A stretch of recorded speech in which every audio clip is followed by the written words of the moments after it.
Good morning. So we are doing the Bhagavad Gita. We had come to a very crucial stage in the Bhagavad Gita. This is chapter 8, verse 20 we had done, closed last time on. So we are going to do verse 21 onwards. But like I said, there are lots of secret passages in this, and there is a lot of information which is hidden from the eyes of a common man over here. So we are going to do those. So we are doing the Srimad Bhagavad Gita chapter 8 verse 21, but we will do a small recap of verse 20 before this. Far beyond even this unmanifest, there is yet another unmanifest existence, that supreme divine person who does not perish even though all beings perish. The secret that was revealed last time is everybody has this general idea that there is only the Brahma. Brahma is called the unmanifest. The moment you achieve Brahma, you get dissolved in it. So you can either stop at Brahma, get dissolved in it, and then you don't have any astitva, you don't have any existence in this universe. When you don't have any existence in this universe, your individual identity is lost, you become the Brahma itself. So it is like becoming one with Brahma, which is itself unmanifest. So you become unmanifest. So you don't have any entity as such. There is no identifier. There is nothing to say that you are different. So Krishna has said, far beyond this unmanifest, this Brahma, there is another one. Common sense will tell you, if there is Brahma, somebody must have created this Brahma, isn't it? And whoever has created this Brahma must be far greater than Brahma itself. It is like he has a massive palace. The palace itself is, oh my God, like beyond any ken and understanding. And in that, there is a small entity there. One of the rooms where you can become lost in it. Like it is like a hall, you know. You are a dancer in the hall. Now you may be the king of the palace, and in the palace there is a grand ballroom.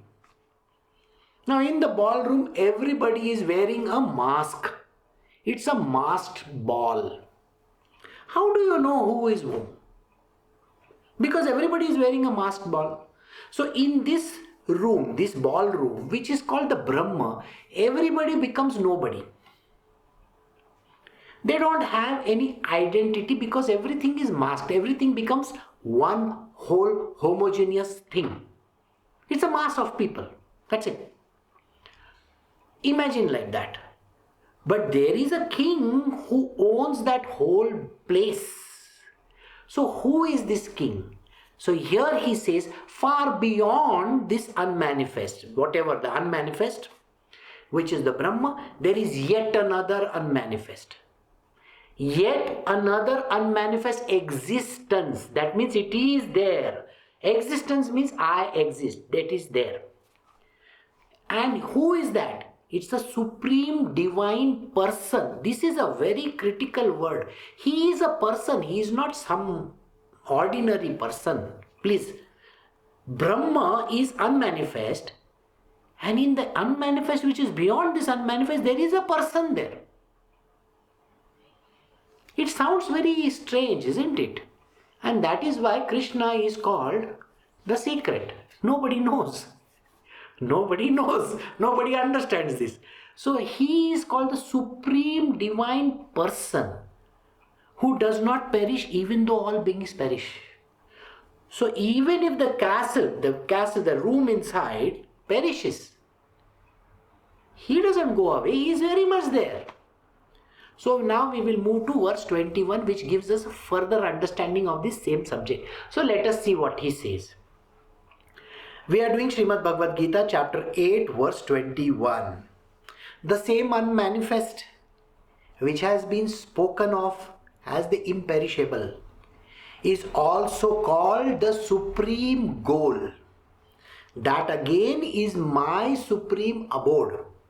attaining which they return not to this mortal world. So in this, Sri Krishna is telling Arjuna, he says, what is the ultimate goal, the last supreme, the highest goal in the life of a person?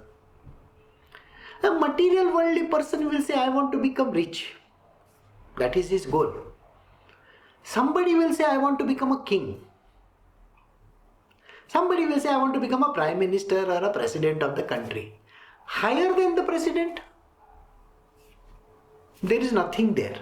So if there is nothing beyond that highest position, then what happens? So there are people who are called the king makers. They make the king. They make the president. They do the string pulling from behind. So there are organizations and there are industry bodies and there are people in this world who are incognito. They will not tell you anything.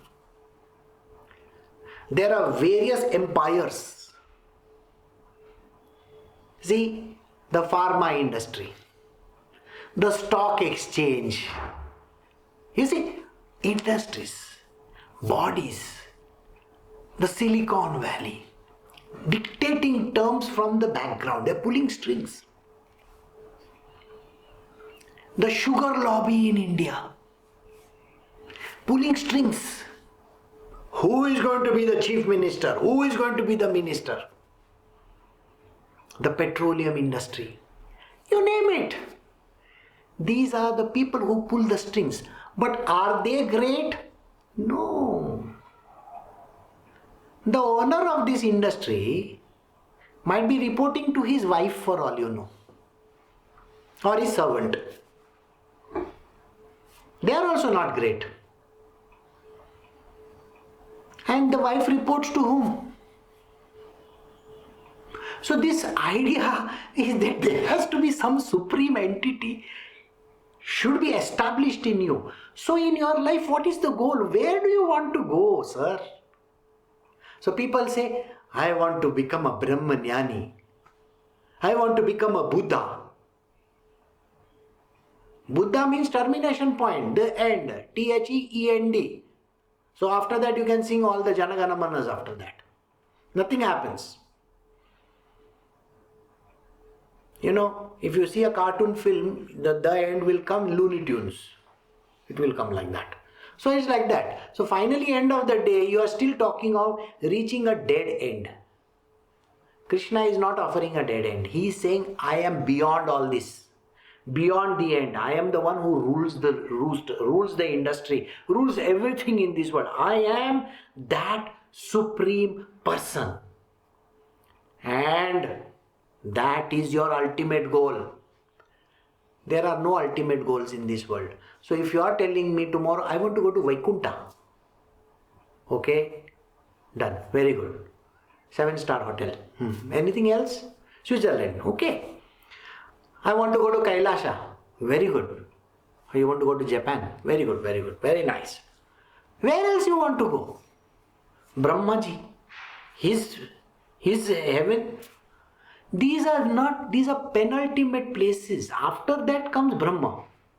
Beyond this, after Kailasha, Vaikuntha comes Brahma. Brahma means villain. Villain means destroyed, completely gone away, finished. Kapis. That is what it means. So Brahma is that. But beyond that is me. I am the supreme divine person. He says, I am the supreme goal. Don't forget this. I am that supreme goal. The one goal that you need to reach is me alone. And it is also called my supreme abode. I live there also. You want to come to me? Yes, you can come to me. Now he is giving qualifiers over here. Attaining which they return not to the mortal world. So once you attain me, you will never return to this mortal world. Why do you want to come? Yes, when I have my T20 team, you can come with me. Okay? Yeah, Ramakrishna Paramahansa had his T23 team. So he came. Alright? So what is Krishna saying? In this he is not given the name of that place. Okay? In the other scriptures, he calls it the Vrindavan. Goloka Vrindavana. Why Golok? He says it's called a cow world. Cows. There are too many cows over there. Yeah. Why cow world? Don't ask that question just now. Because here we are just focusing on, it is called the supreme abode also. Number one, it is the supreme, the highest goal in your life. So 3 words which he has used, which are very, very important, which you need to remember. The first one, I am the supreme person, number 1. Second one, he says, I am this supreme goal, person, goal, and the third one, supreme abode. So all are supreme only. Hello supreme, like that. Is the supreme. The supreme is a common word. Person, abode, goal. Keep this in mind. If you keep this in mind, you know that there are no other places to go to. Don't bother about any other place, because any other place is like going to an Inox. Okay? Going to a mall. How many malls are there? Too many malls are there. There is one big mall also. And then you will say, no, I want to go to Disney World. No, bigger than that is Disneyland. Okay, very good. What else you want to go to? Sir, beyond all this is that abode. So now I think you got this clear in your brains. First, Krishna is the supreme person, number 1. There can be nobody greater than him. Number 2, he says, I am the supreme goal. That means I should be your goal. Your final destination should be me alone. Number 3, he says, I am the supreme abode. You come to me and rest in me. Okay? Rest in me, which means that's the abode. It's my house. I am going to my house. After you come to that house, you don't have to go anywhere. So we will now do the next verse. So I hope these 3 points are very clear in these 2 verses. These verses normally nobody remembers because what happens? You get lost in the material world. And you think your goal is I need a good job, I have to join this company. Then your goals are down there at that level, very low level. It is like a toad, a toad in a well. He says, this is my territory. And then a snake comes along and eats it. That's his territory. See? No. You have to be in this world, this entire universe. Plus you should have that aim in life. Now how do we get there is the next thing that he is going to teach us. So we are doing the Srimad Bhagavad Gita chapter 8 verse 22. Arjuna, that eternal unmanifest supreme Purusha in whom all beings reside and by whom all is pervaded is attainable only through exclusive devotion. The most important word in these 3 lines is you can only attain it through exclusive devotion. There is no other. Exclusive devotion. You cannot have any other thing in your world.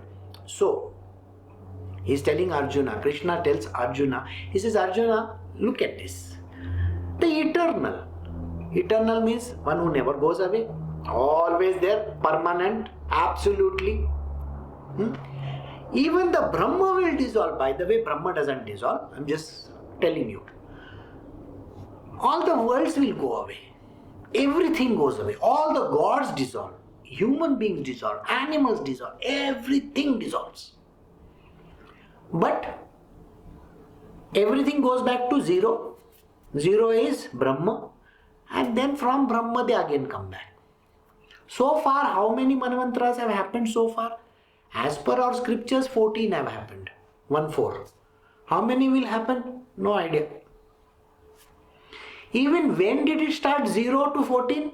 No idea. Because every Manvantara is different, no? So let us not go into all that because there it is a very difficult situation. So let us see what happens over here. He says, I am the eternal, number 1. Unmanifest. Remember, I started with that. Beyond the unmanifest, there is another unmanifest. He said these words. Unmanifest means, I don't know. Right? Unmanifest is a simple terminology. How do you reach the unmanifest? You see, the answer is just facing you. If I want to eat an apple, I need teeth and I need digestive organs and I need to have hands and I need to eat them properly, then it will go inside. But if I am some bird or something like that, or if I am an invisible person, if I am a ghost, can I eat that apple? I can't eat the apple. Did you get the point? I have to be a physical entity to eat a physical object. Got it? I make nice, kalakand and jalebis and all the nice goody stuff, okay? And I am a god. G-O-D, God. I love kalakands. I love all these. Rabdis. I love rabdis. Sir, I don't even have the mouth to eat it. That is why when you give the offering to God in temples, He can't eat it. He can't eat it physically. Physically, He is not going to like that. No, He's not going to do anything like that. On the contrary, what He does is, He does it subtly. S-U-B-T-L-E, subtle, okay? So the God, the demons are only subtle entities. So they can enter the walls, go through the walls, enter whichever place without being seen. You can see, they are subtle entities. With your subtle body, you can understand subtle bodies. With your physical body, you can understand physical body. Got it? With your subtle body, you can understand subtle bodies. So if you think that some Babaji from the Himalayas is coming, just imagine he is coming. You can't understand him because he is in a subtle form. Invisible. So your subtle form has to meet his subtle form to then go and do namaskar to him. Otherwise you can't. With your physical eyes you can't see him. So what does Babaji from the Himalayas do? He takes a body of a young boy. Right? He takes a body of a young boy and then maybe he tells you or maybe he doesn't tell you. See, I am Babaji from the Himalayas. Then you may bow down to him. But he will look like an ordinary boy from the roadside, like any other ordinary person. Tomorrow if Sai Baba has to come, do you think he is going to come in a freeze frame? Freeze frame you understand, na? With one beard, with one kafni. You think that's how he is going to come? You are mistaken again. That was a physical entity in the year 1918. After 1918, that physical entity went away, only subtle body remained. That is why he says, my bones will talk to you. Okay? So you may see Sai Baba in the form of a young boy or a young girl or a dog or whatever. Doesn't matter. Do you have the eyes to understand, see and understand? So, to understand subtle body, you need to have a subtle entity in front of you. So, your subtle entity recognizes that subtle entity. That is why you don't understand in your physical body that you have met somebody. Alright? The only thing that will happen is if there is a ghost passing by near you, like that. What will happen is your hair will stand at end. The only expression is that. Got it? So how do you understand the unmanifest?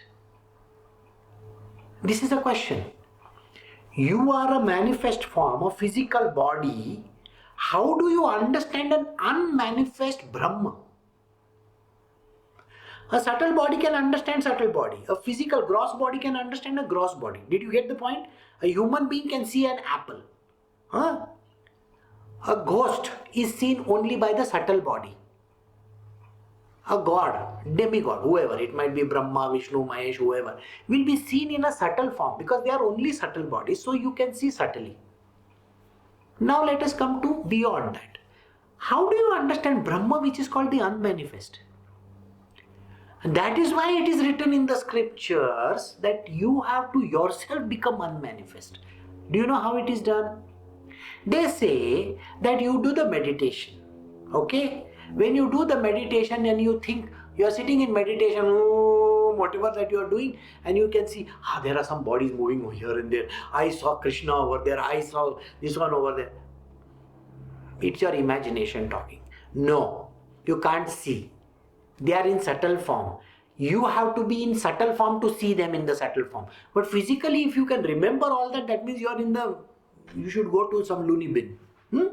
Understand? So to understand them, you have to be in the subtle format.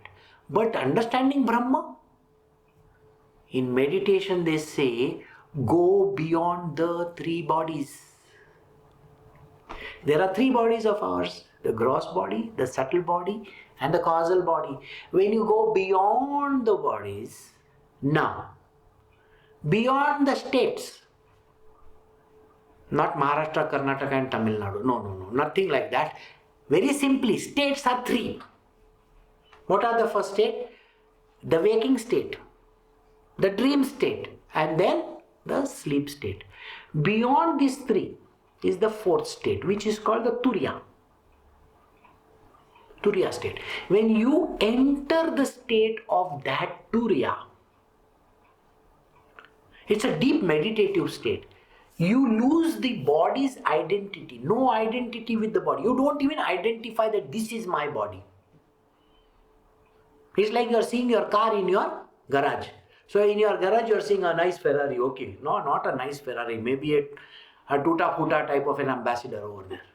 Okay, so the body can be seen from there, and you can say, oh, this is a body. Oh, I can see that. You have to enter this fourth state. That is the state of the Brahma. It's an unmanifest state. Only when you are in unmanifest can you understand unmanifest. What the answer? Suppose you are a student. Okay? You can understand another student. You can judge that person's ability. Got it? How do you know that this person is super intelligent? You can't assess a super intelligent person till you yourself are super intelligent. Isn't it? So geniuses can recognize geniuses, gods can recognize gods, Brahma can recognize this unmanifest only. So it is only when you reach the state of Turiya, unmanifest, the fourth state, that you can see this state, which is unmanifest Brahma. Now, try coming back into the body. There is a very beautiful story called Alice in Wonderland. She slips down the hole. Imagine you are going to do that. So when you come down that hole and enter this body, you are going to be like this. When you enter the body once again, from the Turiya state to this state, there is no recognition or there is no story. You are not Lewis Carroll that you will write tomorrow, what did Brahma look like? Got it? So this is the way how it begins and ends. So only Brahma can understand Brahma. Now he says, I am that unmanifest. Now beyond that is another unmanifest. So if I want to understand the unmanifest means beyond this unmanifest, I have to enter another state of meditation where there is nothing on nothing. Nothing is equal to nothing is equal to nothing, like that state. It is called Turiyatit. This state to achieve is nothing happens. In the human body it is impossible, like you don't know. So this state is literally out of bounds. So Krishna gave formula for that. You want to come to this state, no? See, eternal, always there. Unmanifest, always there. That means it's there. No? Unmanifest, I am unmanifest. But I am the supreme, the highest. There is nobody higher than me. Purusha. I am a person there. I am that one who is the framework of everything. Everything in this world comes from me alone. That means the Brahma comes from me. Did you get the point? The Brahma comes from me, the gods come from me, everything, the whole universe, you name it. Manifest, unmanifest, everything is my property only. So, in whom all beings reside. In this person, this, everybody is residing. You have got all small, colony. I stay in, lane number 21, house number 35, like that. Everybody has got these small places in that abode of his. Okay? And by whom all is pervaded. By the way, I tax everybody. That means I pervaded everybody's life. Without me, you can't do a thing. You can't even lift your finger. Because I lift all your fingers, I do everything over there. Even the leaf, if there is a leaf, it will move because of me. I will do like this, it will move. See, what I mean is that. So I am pervaded by that. Got the answer? I am that one where you have to come. Everybody resides there, and I am pervaded by, everybody is pervaded by me only. Is attainable. If you want to attain me, only through exclusive devotion. If you try any other thing, you can't attain me. This is the verse where Krishna clearly defines there is no other formula. So if you take Sankhya Yoga, you can't attain me. If you use Karma Yoga, you can't attain me. If you go via Kriya Yoga, you can't attain me. You can do gymnastics by doing all those kinds of Hatha Yoga, you can't attain me. You can try whatever you want. Nothing is, I am not attainable by any other form. Exclusive devotion is the only way. And that is what he is saying. I am not asking for anything. Just exclusively be devoted to me. Don't have any other thought in your mind. Oh, because I want some money, no, first I'll go to Lakshmi Devi ji, first I'll ask her some money. No. I was coming to you only. I wanted to give you some flowers. No, that is why I first have to go to Lakshmi Devi. Don't worry.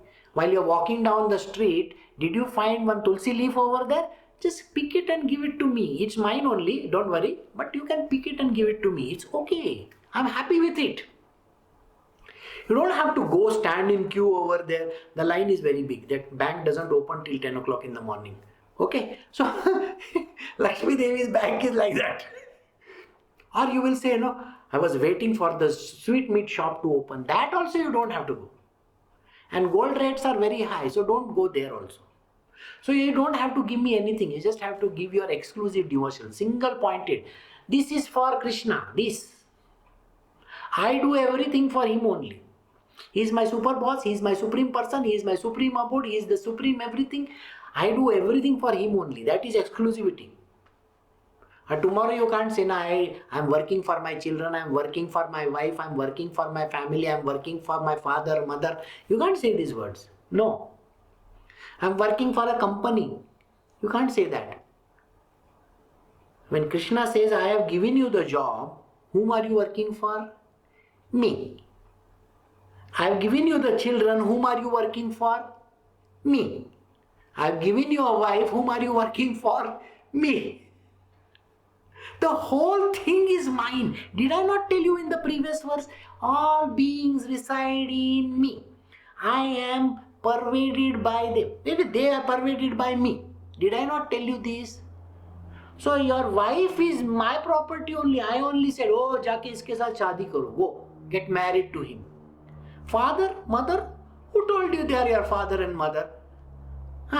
You wanted a printing machinery, no? You have to get printed, no? So I gave you father, mother, go. Your father and mother are nothing but incidentals. Okay? Next life, I will give you some other father, mother. Maybe I'll give you a cockroach father and a cockroach mother. You will become a cockroach. After that, maybe I'll give you one giraffe. Okay? It doesn't matter really. So I can give you any father, any mother. That is my department. So who given you father and mother? I only have given you. So whom should you be responsible to? Me, not somebody else. Not those father and mother. They are incidentals. Incidentals. Job, I only gave you. That job, the company, I only made. Okay? So it is me.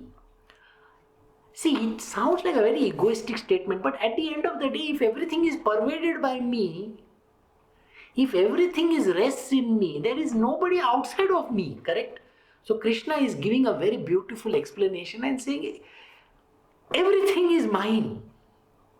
Even if you take one leaf of tulsi and give it to me, that tree is also mine.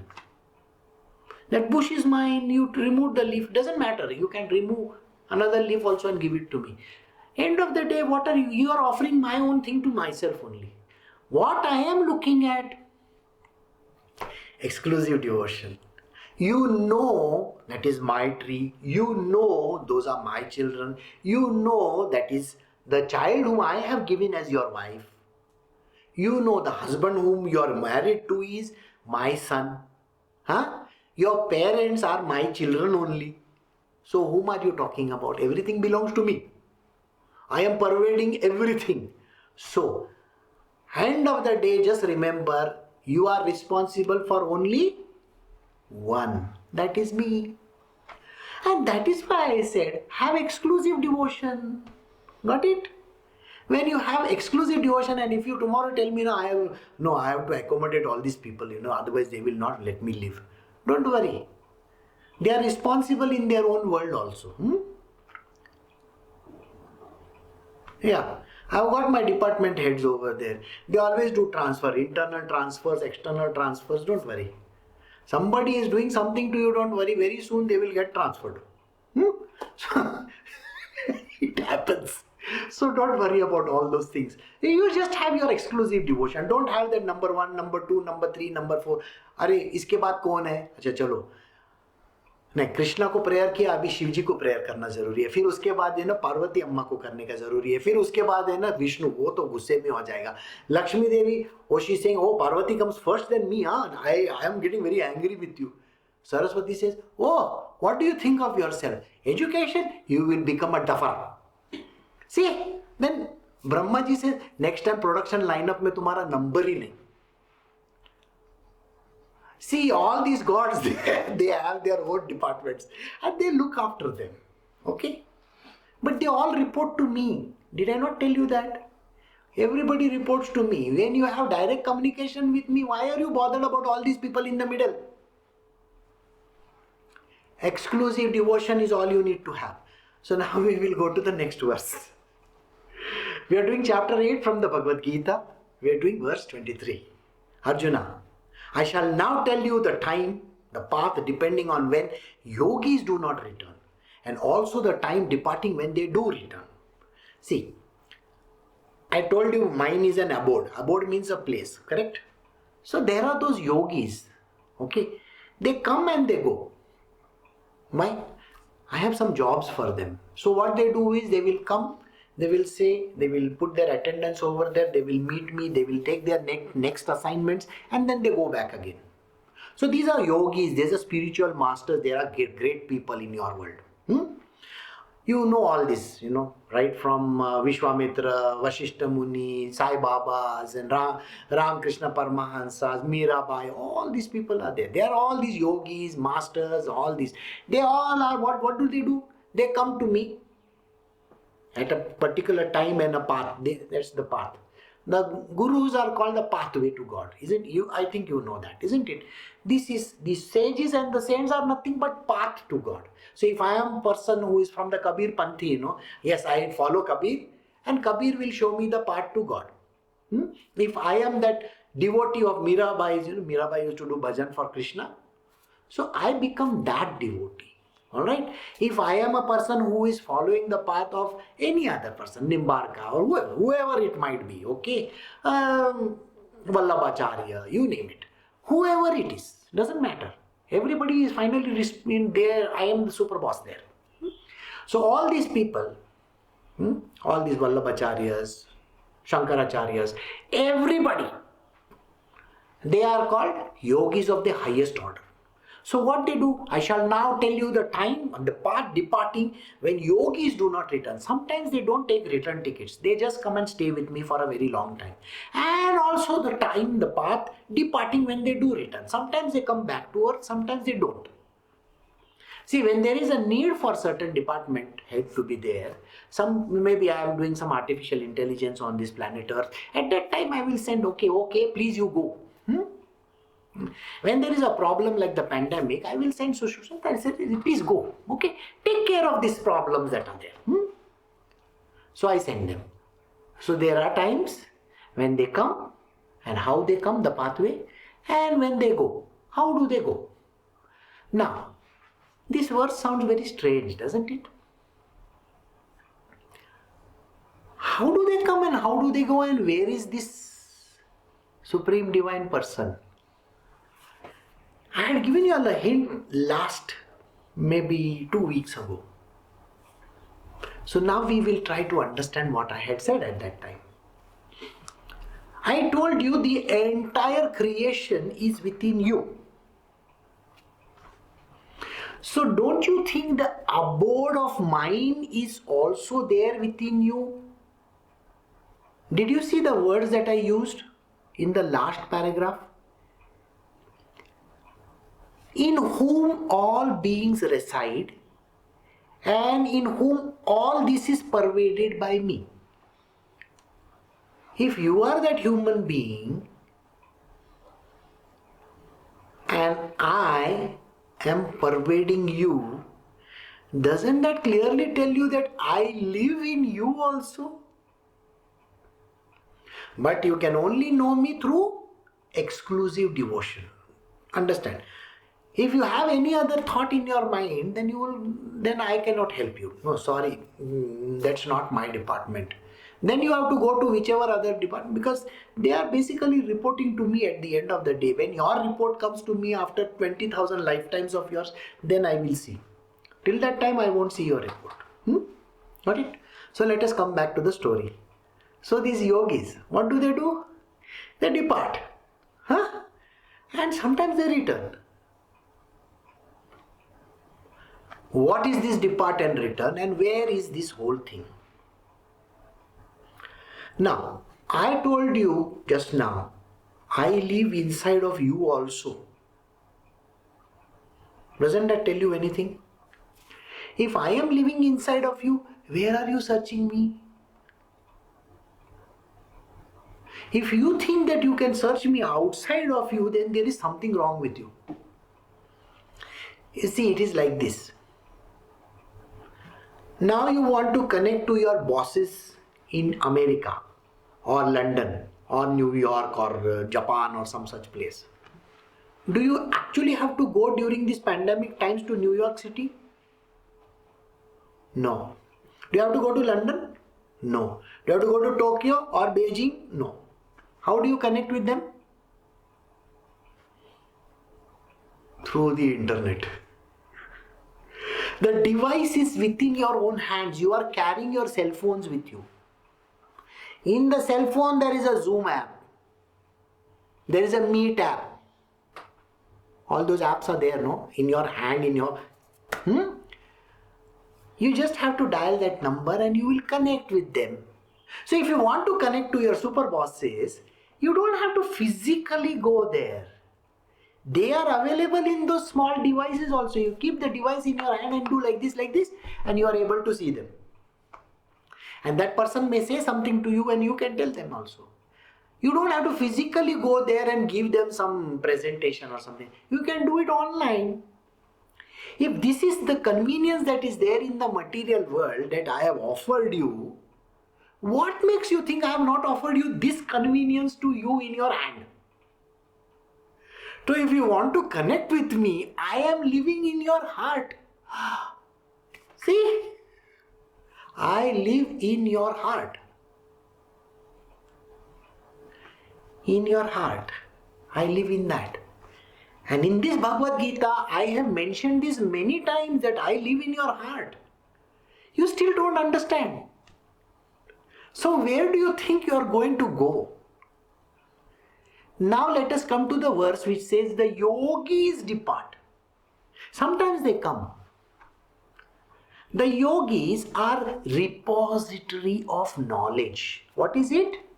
They are repository of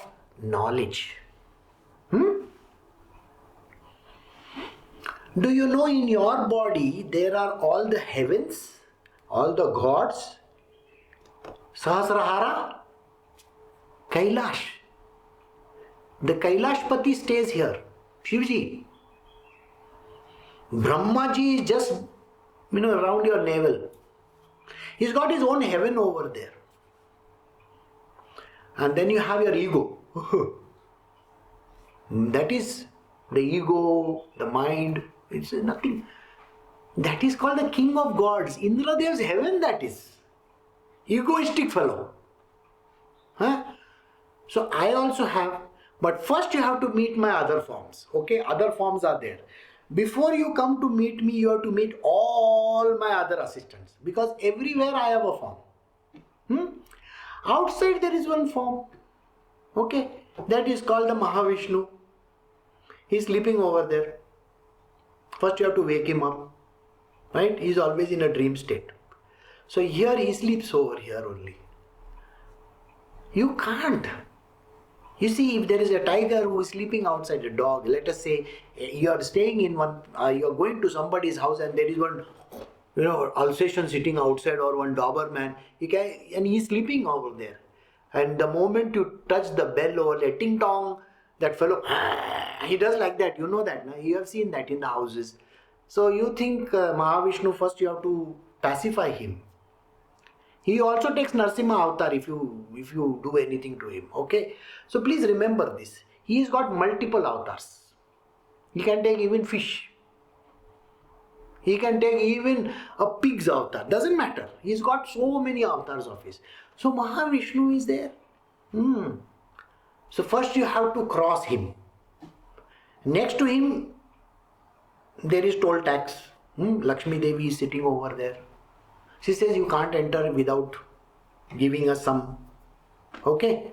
It's only when you give that I will give you more. Isn't that what she says? Huh? Like there is one song, तुम एक पैसा दोगे तो मैं 10 लाख देगा. Like that it is. You give 1 rupee, then I will give you thousands of rupees. Like that. So it's first you have to cross them. I stay beyond the 7 doors.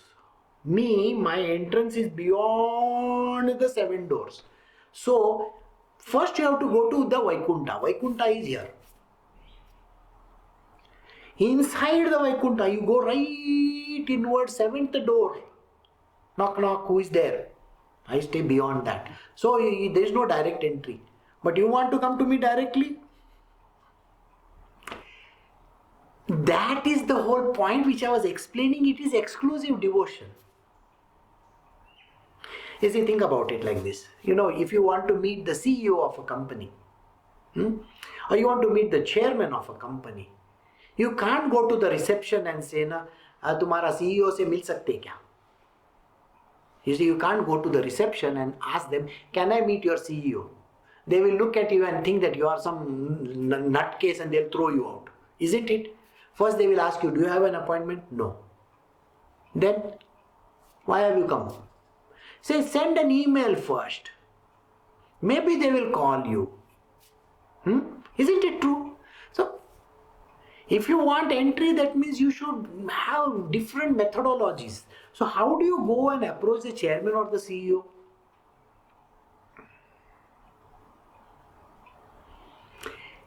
I explained just now to you. Everybody is his children. Is it? Did I not explain that to you? If you are the child of Krishna himself, does the child require all these, permissions? No. When you have exclusive devotion to Krishna, you will say, Anado, come, let us come in, let him come in. So this is the way in which I work. So Krishna says, don't worry, I am very much there. So now these people, we are coming back to all these yogis. Who are these yogis? The yogis are nothing but special functionalities, knowledge based. Now, if you have a problem associated with your heart, so before you go to the hospital, who is going to take care of you?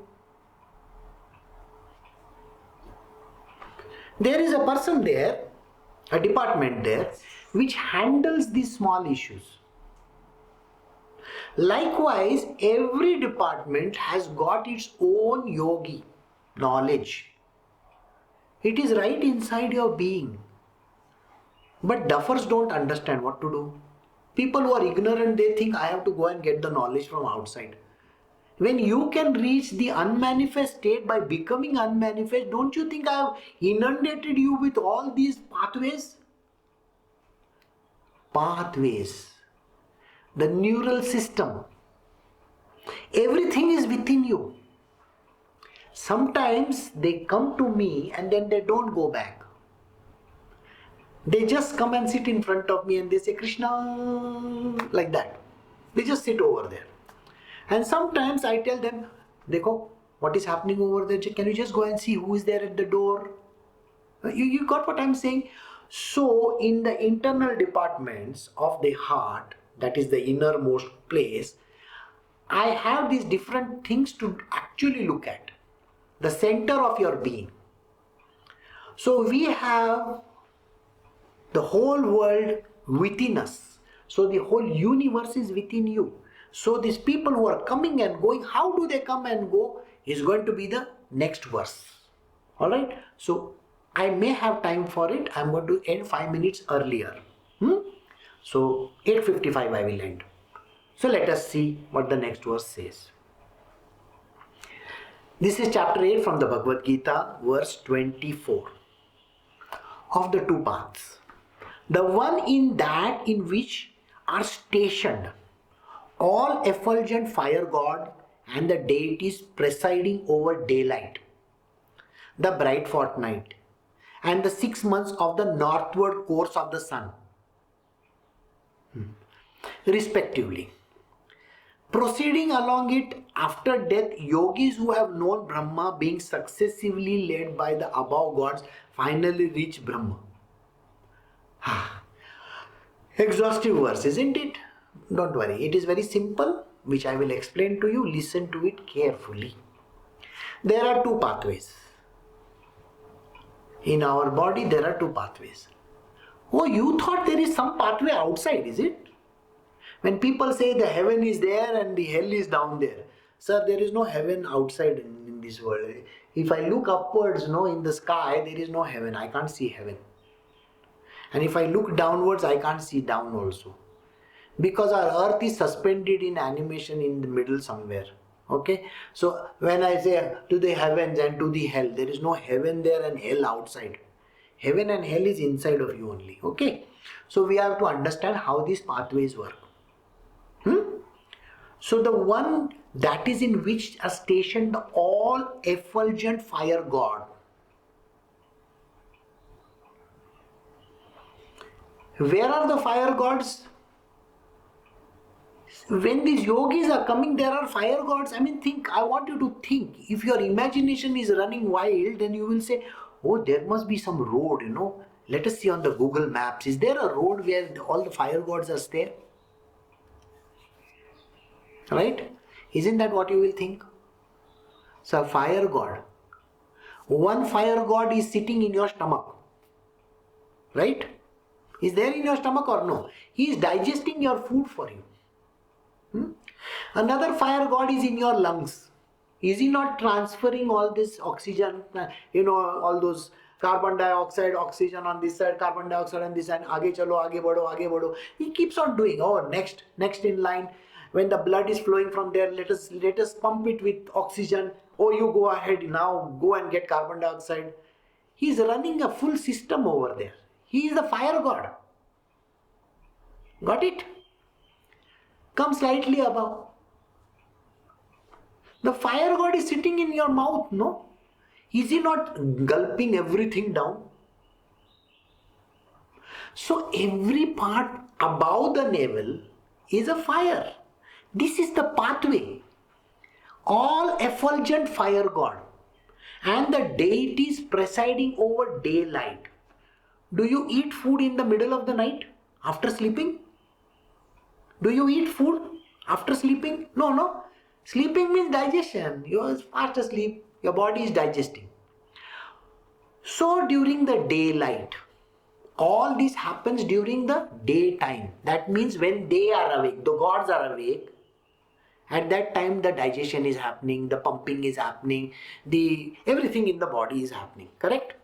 So all these things they are doing, all the mixing around, dynamic motion, you can see with your eyes, the fire god in your eyes will say, oh, I can see this very beautiful thing over there. I can see a nice Ferrari, somebody is driving a Ferrari. You can see all these things, He is the one who is showing you the path.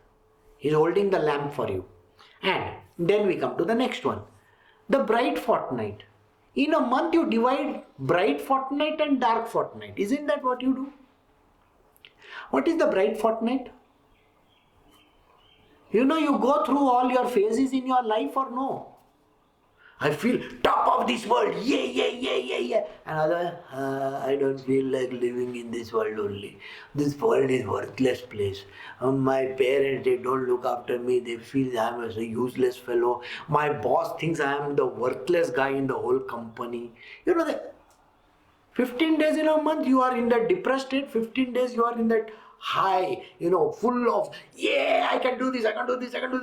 You're doing all those kind of things. Are you not that whimsical fellow? That is the bright fortnight. When you want to do all the things, you are the world winner. You can do everything. And the rest of the 15 days, you are flat out. Because not even the sun's rays are reaching you. When they are reaching you also, you will, I feel so sleepy. You feel sleepy because of that. Got it? So this is the whole problem in your world. And so what he says, this bright fortnight and the 6 month of northward course of the sun.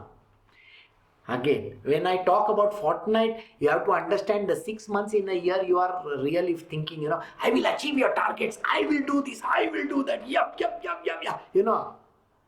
And when the balance half of the year comes, I have not even been able to achieve 25% of those targets, He's going in negative. I don't know what's going to happen. And the next quarter I will try to reach. Those who are in the sales and marketing will understand my language.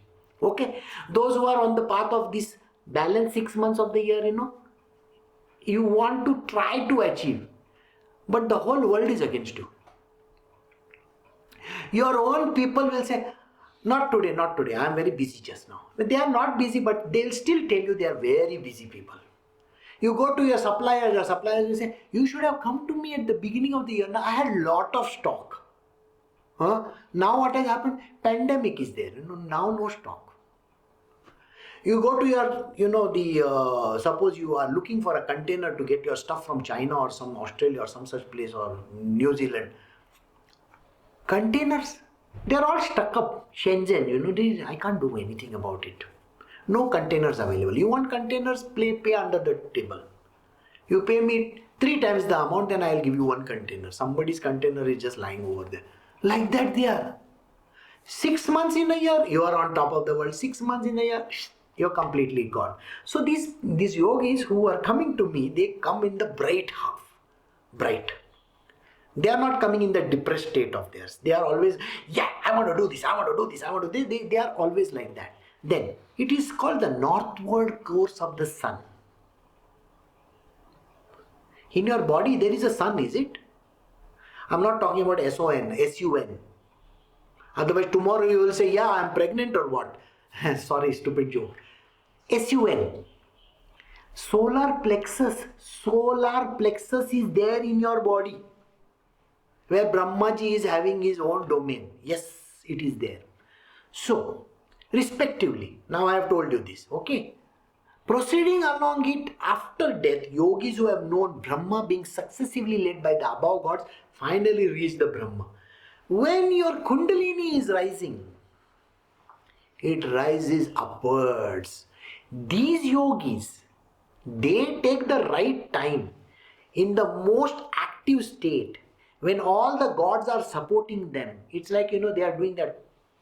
Come on. All the gods are standing there at the sidelines, and you are doing that 100 meters race and hey, come on, let's do it. So all the gods are cheering you and you are going fast towards your Sahasrara. Got it? These yogis are entering the domain of the Sahasrara. So they cross all the path, the heart chakra, the throat chakra, this, and then here. Yeah.